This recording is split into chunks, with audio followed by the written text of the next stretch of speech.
Hola, soy Ángeles Martín, soy directora del cortometraje documental Paradero.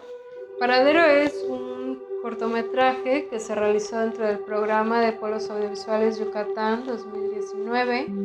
Se filmó a mediados del año pasado y ahí mismo fue donde conocí a parte del equipo de trabajo, que son el productor Francisco Arias, el fotógrafo Emanuel Tato, y ya de manera concurrente y externa se unió al equipo el compositor Diego Cano, quien se encargó de realizar el diseño sonoro para este proyecto.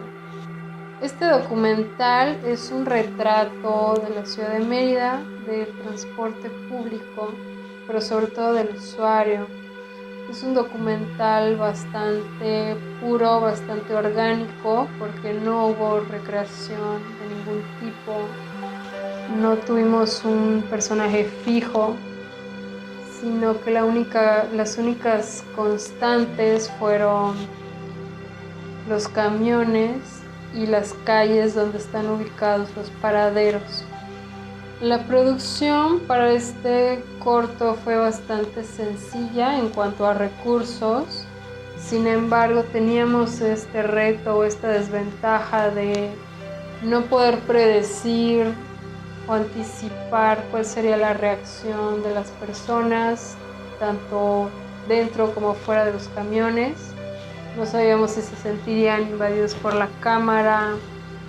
Fue un proceso que requirió de muchísima paciencia, de mucha observación, de grabar muchas horas en un mismo espacio. El estar pendientes de si pasaba algo que valiera la pena filmar, de no perderse alguna toma interesante. Este para mí fue un primer acercamiento a la obra audiovisual. Como artista, el reto era traducir mi visión a un formato nuevo. Y también fue muy interesante y muy divertido el salirse de lo convencional, de la formalidad del documental clásico, el experimentar, el qué pasaría si prescindíamos de ciertos elementos, como son las entrevistas, como son los diálogos. Y creo que el producto final fue una mirada bastante honesta sobre cómo se vive realmente esos momentos de reflexión que se dan de manera natural, en los que te pierdes completamente dentro del camión o haciendo filas durante varios minutos. También fue una oportunidad de hacer conciencia de cómo experimentan los demás estas dinámicas del transporte. Soy Emanuel Tato y soy fotógrafo de Paradero. Ese año tuve el gusto de ser coordinador de polos en Yucatán y ahí conocí a Ángeles, que nos presentó el proyecto a todo el salón, a todo el taller, y de ahí me pareció interesante, me invitó y pues me uní. Entre los retos más complicados del proyecto yo creo que fue pues de entrada las locaciones, porque trabajamos en el centro de la ciudad con el bullicio, trabajamos con gente pues que no eran ni actores ni extras, sino que estaban ahí y tocaba hacer un registro directo de su día a día en los paraderos, en transporte público. Entonces creo que de entrada involucrarnos en esta dinámica urbana de la gente, del movimiento y demás fue un poco lo más complicado.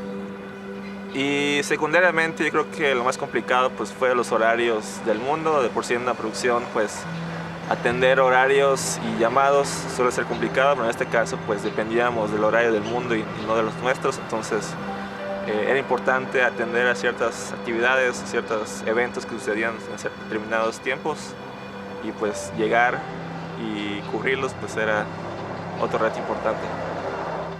Pues de entrada lo que me pareció muy interesante cuando Ángeles nos invitó al proyecto era que pues yo en lo personal ya había trabajado en la fotografía urbana, específicamente en transporte público. Ya incluso había desarrollado un par de proyectos con el tema, entonces para mí era muy importante y digamos era una evolución directa, ¿no? El paso siguiente a lo de visual en cuanto a mi carrera, en cuanto a mi exploración de este tema. Entonces cuando Ángeles me invitó pues Fue un sí casi inmediato porque es algo lo que ya estoy muy relacionado y algo que me interesa y que me inquieta y que seguiré trabajando seguramente a futuro. Como aprendizaje personal en esta producción fue el aprender a resolver conflictos dentro de la filmación en intervalos de tiempo muy cortos, a hacer uso de la intuición creativa y a trabajar en un ritmo bastante rápido. Ahora les invito a ver el cortometraje Paradero.